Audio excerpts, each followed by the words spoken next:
पहली बार सरकार को चेताया जाएगा और इस बार जो गूंगी बहरी सरकार उनको बजाया जाएगा एक तरीके से। पूछता है भारत, कौन है भारत? ये लोग हैं भारत। ये आंदोलन जीवी नहीं है, आपको एक बात समझना होगा। इतने महीनों से जो ये एसएससी जीडी के अभ्यर्थियों का आंदोलन चल रहा है, उसे अब रिबेल फाउंडेशन का साथ मिला है और रिबेल फाउंडेशन से रिबेल सदानंद जो है वो हमारे साथ हैं। आखिर युवाओं के इस मुद्दे ने इनको कैसे खींचा और रिबेल फाउंडेशन जो है क्यों इन्वॉल्व हुआ है युवाओं के इस मुद्दे में? सरकार का काम है, आयोग का काम है, उन लोगों ने परीक्षाएं आयोजित की हैं, परिणाम दे देंगे, ज्वाइनिंग दे देंगे। आपका यहाँ युवाओं के साथ आने का कारण क्या है? जय हिंद, जय भारत। मैं रिबेल सदानंद पति। सबसे पहले आपको एक बात बताऊंगा कि काम सरकार का नहीं, स्टाफ सर्विस कमीशन का है। और अगर वो जिम्मेदारी के इस काम को कर रहे होते तो लगातार ये लोग आंदोलन नहीं करते। ये आंदोलन जीवी नहीं है, आपको एक बात समझना होगा। ये अपने हक के लिए यहाँ पे आए हैं। ये बहन हमारी जो मैरिड हैं, बहुत सारे बच्चों का एज ऊपर हो चुका है। आज वैकेंसीज नित्यानंद राय जी सदन में कहते हैं कि 1.25 लाख के आसपास वैकेंसीज हैं। और ये ऑन रिकॉर्ड है, ये जुबानी बातें नहीं है, जुमले नहीं है, डेटा है। अब मैं आपसे एक बात बताना चाहूँगा कि मेरे फाउंडेशन को लगातार 10-15 दिन से देश के कोने कोने से बच्चे अप्रोच कर रहे थे और हम देश के उन मुद्दों को उठाते हैं जो गैर राजनीतिक हो। हम राजनीतिक मुद्दों में नहीं जाते। बहुत सारे बच्चों को 0.2% से हटाया जा रहा है। क्या होता है 0.27%? क्या होता है भाई? एक नंबर भी नहीं है। 0.27। परीक्षा तो परीक्षा है ना, अगर वो 0.2 मैं बता रहा हूँ मैं आपको, वो परीक्षा में अनुत्तीर्ण नहीं हुए हैं, परीक्षा में वो पास हुए हैं, मेडिकल पास हुआ है, फिजिकल पास हुआ है। इसके बाद सिलेक्शन का कोई और पैरामीटर नहीं बचता। Once they have given the written examination, the physical and the medical, they have to join। और यही गवर्नमेंट कहती है और वैकेंसीज भी है। हम कोई सरकारी काम में बाधा भी नहीं डाल रहे हैं। ठीक है, आयोग की तरफ से क्या कोई मैसेज मिला है या कोई बातचीत हुई होगी? क्या उनका क्या रुख है? देखिए, मैं बताना चाहूंगा कि कल हमने राष्ट्रपति महोदय को ज्ञापन दिया है इन लोगों के लिए, एसएससी जीडी की, जिसकी रिसीविंग भी हमें मिल गई है। मैं आपको बताऊं, वो हमने केवल इसलिए दिया कि अब हम पिटीशन में वो भी अटैच करेंगे। हम लोग लीगली चलते हैं, ये बच्चे कानून के नुमाइंदे हैं, जवान हैं। आगे ये पोस्टेड होंगे, वर्दी होंगे तो प्रोटोकॉल्स को फॉलो करेंगे। और इन्होंने तो केवल एक बात बोला, ऑल मेडिकल फिट कैंडिडेट्स। देखिए, ये वो बच्चे जिन्होंने आज से कल का पैदल मार्च इनका देखिए कितना सांकेतिक था। खुद पुलिस वाले और फोर्स वाले भी, उन्होंने भी इनको सपोर्ट किया।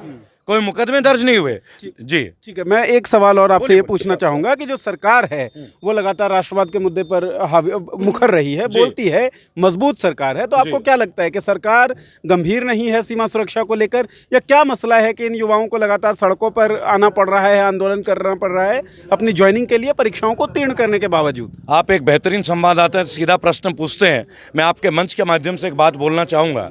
मैं रोजगार दूंगा, मैं देश झुकने नहीं दूंगा, मैं देश बिकने नहीं दूंगा। अब ये जुमलेबाजी का दौर गया। देश ये है, पूछता है भारत, कौन है भारत? ये लोग हैं भारत, जो अपना एजुकेशन का एग्जाम देके, मेडिकल पास होके दर दर भटक रहे हैं। ये साधारण परिवार के, गरीब परिवार के बच्चे पूरे भारत के कोने कोने से, और अभी हजारों बच्चे ट्रेन में।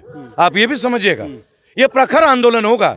पहली बार सरकार को चेताया जाएगा और इस बार जो गूंगी बहरी सरकार उनको बजाया जाएगा एक तरीके से। कैसे बजाया जाएगा? कानूनन तौर पे हम कोर्ट में घसीट के ले आएंगे, संवैधानिक तरीके से हम कोर्ट में घसीटते हुए लाएंगे इनको कि आखिर इन बच्चों का कसूर क्या है। क्या इन्होंने टेस्ट पास नहीं किया? क्या इन्होंने डेकोरम पूरा नहीं किया? क्या ये मेडिकली अनफिट है? जब आपने तीनों पैरामीटर इनको कराया, आपको एक बात समझना होगा, 50 लाख लोगों ने फॉर्म भरा है। 100 रुपए का फॉर्म था ना जी। ये आजकल ना एक घोटाला चल रहा है, फॉर्म घोटाला। आप 50 लाख बच्चों को फॉर्म भराते हो, इतना बड़ा फंड मिलता है, क्या करते हैं आप उन पैसों का? आयोग को ही जाता है ना, आयोग सरकार को देती होगी। ये बच्चे क्या आपके जेबें भरने के लिए हैं क्या? इनके फॉर्म के पैसे आप भरोगे, यहाँ 50 लाख, वहाँ 2 करोड़, यहाँ 5 करोड़, और नौकरी दोगे नहीं वैकेंसी रहते हुए। अब ये तानाशाही नहीं चलेगी। ठीक है, अब ये तानाशाही नहीं चलेगी, कहना है रिबेल का। मैं एक बार फिर से बच्चों से बात करना चाहूंगा। हालांकि मांगे बहुत स्पष्ट हैं कि भाई ज्वाइनिंग दी जाए, लेकिन फिर भी इतनी दूर से ये लोग दिल्ली में यहाँ पर मौजूद हैं और सरकार के खिलाफ सरकार के खिलाफ तो क्या, अपनी ज्वाइनिंग के समर्थन में, अपनी ज्वाइनिंग के लिए आंदोलन कर रहे हैं। आखिरी मांग जो है ये क्या होगी? एक ऐसी चीज जो हो जाए ये खुशी खुशी अपने अपने जगहों पर चले जाएंगे, वो क्या मांग? बस ऑल मेडिकल फिट को ज्वाइनिंग दे दो, बाकी सब खत्म। ज्वाइनिंग क्या आखिरी मांग? ऑल मेडिकल फिट को ज्वाइनिंग, ऑल मेडिकल फिट को ज्वाइनिंग। जी, आखिरी मांग मैं आपसे आखिरी मांग बस हम लोग का एक चीज है, कुछ नहीं चाहिए। हम लोगों को total all medical fit candidate joining चाहिए और कुछ नहीं चाहिए।